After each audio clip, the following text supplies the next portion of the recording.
take a look at India's numbers now. And India saw another 64,553 coronavirus cases in the last 24 hours, which brings the country's total case count to 24,61,190. Now, India has reported the highest number of daily cases in the world since the last 10 days. India also has the third highest coronavirus caseload in the world after the United States and Brazil. Well, to talk more about India's situation, we're now joined by Dr. Sunila Garg, Director and Professor, Department of Community Medicine, Maulana Azad Medical College, and advisor to the ICMR. Thank you so much, Dr. Garg, for speaking to NDTV and speaking to us on this show. Currently, the situation in India, it seems very worrying given the number of cases that we're reporting each and every day. Our graph, there's no sign of that curve flattening at all right now, and the worry is that could we overtake Brazil or the US if we continue on this trajectory? Namaskar, and my pleasure to talk to you. And you rightly pointed out that we are increasing in numbers. We have gone more than 24 lakhs, and with 64,000 plus cases being reported in last 24 hours, along with 48,144 deaths. And if you remember, 2 days back, Prime Minister had called a meeting of 10 states, which were comprising of Andhra Pradesh, Bihar, Gujarat, Karnataka, Maharashtra, Punjab, Tamil Nadu, Telangana, Uttar Pradesh, West Bengal, from where you see we are getting more than 80% of the cases, and our top ranking states are also Maharashtra, Tamil Nadu, Andhra Pradesh, Karnataka and Uttar Pradesh. And the newer ones also from where the case is being reported and the testing is less is also coming from Bihar, which has got only 8,424 tests which are being done every day, which is followed by Uttar Pradesh. So we have to strengthen our strategies, and particularly we have to focus on the containment strategies. That means whichever from the areas from where we are getting cases, we really have to look at it in a very strict manner as to we contain that particular area, so that we are able to do testing of individuals, we are able to track them, we are able to treat them, and we are going to, through our teamwork, we are able to analyze the situation like we have done in Delhi. We have already done containment strategy in all of the 11 districts. So that's how we have brought down cases in substantial numbers in Delhi, and similarly the journey from Dharavi to Delhi has been almost the same, from where you see Dharavi was the biggest slum area and with high density population.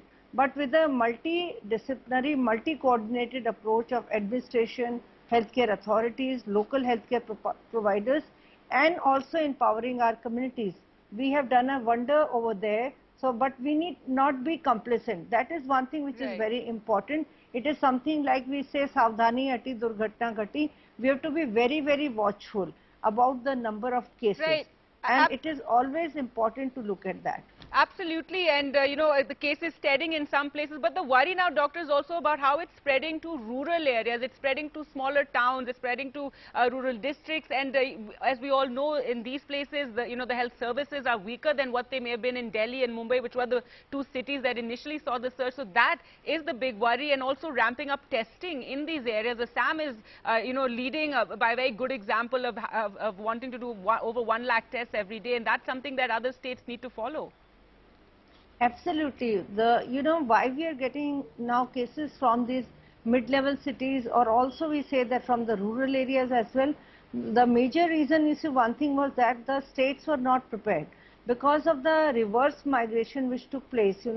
As a result of our lockdown, people went back to their homes and all that. So you see, they started giving infections to their own counterparts. And the important part in coronavirus or COVID-19 is that primarily the cases who give the infections are also apparently asymptomatic, and the ones who get also is asymptomatic, so they do not perceive the symptoms so high, or they don't take it seriously and do not report to the healthcare facilities. So this is one of the major things which we have to keep in mind, because more than 85% of the cases are mildly symptomatic. So that depends on the individual whether he or she is going to perceive the symptoms. And the second part is that once, even if you perceive the symptoms, it is a kind of this thing that, okay, we'll become all right. We do not perceive it to be corona because of, the fear of stigma and discrimination, which is quite very high. Yes, absolutely. And that's something we've also seen in many of the reports that we're doing, that even now in rural areas, there's a lot of stigma attached to reporting COVID, and that is a big challenge. Dr. Garg, do stay on with us for the other issue that we're discussing, and this is news that has emerged that these recent reports suggesting that COVID may spread through frozen food. Now, 2 cities in China claim to have found traces of coronavirus in cargoes of imported frozen food from Brazil. This is according to the local authorities there. Then in New Zealand, which has suddenly seen new coronavirus cases emerging after 100 days of no COVID cases. Now, these new cases have stumped investigators, and they're now exploring whether it arrived on packaging of frozen shipments and infected a worker who was unpacking them, as he is one of the people infected with COVID. But the World Health Organization, however, has played it down. The head of emergencies program, Mike Ryan, told a briefing that people shouldn't fear food and food packaging or delivery of food, saying there's no such evidence. So coming back to you, Doctor, what do you make of this recent worry over frozen food items and the packaging carrying traces of coronavirus? China, those 2 cities claiming that imports from Brazil actually had COVID traces on them. You see, one thing which we have to remember in context of China, how we got the cases were from the wet market. And you see, in the wet market, you get, these mammals and all that which people eat. So that is why initially, you see, coronavirus never went to it was not a human-to-human transmission. It went from, it was to animals, basically. So wet market was responsible for that. But as far as your second part is concerned, food is not a factor which is responsible for transmission of infection. That is one thing which we have to keep in mind. But you see, if there is a person who is, in between we had cases that Swiggy people who are delivering foods are also transmitting infections. When we went on testing them, none of them came out to be positive. So that is where it is important to remember that food is not a vehicle for transmission of infection. Because by and large, you see, we are eating the cooked food also. So this is one thing which we have to keep in mind. And we do not have to create a havoc also. The positive message which should go is about SMS, that is, we need to sanitize ourselves, we need to maintain a safe distance, and we need to wear masks, and hand hygiene plays a very, very important role. And even if there is a food, it is better we eat the cooked food which is there in our setting. So this is one thing which is very important. The case of wet market, from where the cases originated, they are a very, very different kinds of scenario, because in change in eating habits of those people also. Right, and in this case, they're thinking it could have come on the packaging of the frozen food. And then again, Doctor, as you said, those issues of hand hygiene and, all that comes into play there. Well, with that, time for us to slip into a short break. On the other side, Dr. Sunila Garg will answer our viewer questions. Stay with us.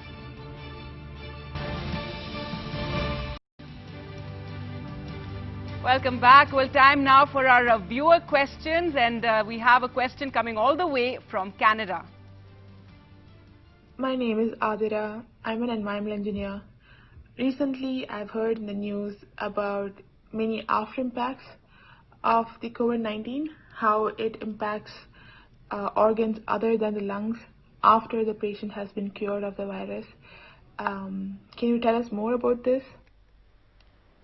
All right, Doctor, so if you could tell more about, I think this is something that worries everyone a lot. Yeah, now as we have gone ahead with the COVID pandemic, we are every day seeing different manifestations of the disease. We see neurological manifestations, lung manifestations are initially seen. The person may also present with diarrhea.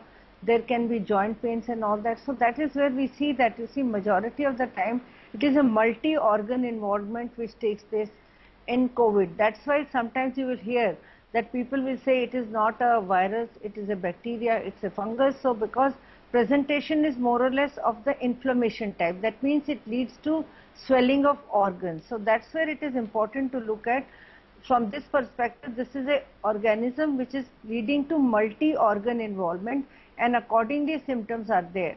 So you may present in different forms to the healthcare facility, or let's say you may present with diarrhea only, which people may think it may be because of some other reason, but it can be because of basically COVID virus infection also. All right, and a lot of people exhibiting fatigue as well, and that's something that we hear that people feel for a long time. and which is true of many viral infections. So that's where, we need to look at, but since now is COVID-19, so we need to be very particular about, checking for COVID-19 also. Right. Yes. All right. Well, thank you so much, Dr. Sunila Garg, for speaking to us here on the show. All right, and finally, let's bring you our COVID warriors of the day. Around 40 police personnel from the Armed Reserve of Chennai Police donated plasma for treatment of COVID patients. So far, 1,920 police personnel in Tamil Nadu have been infected by coronavirus. 1,549 of them have recovered. In a statement, the government appreciated this gesture of the police personnel who are also in the forefront of the battle against the pandemic. That's all the time we have on the show today. Thanks so much for watching. Goodbye.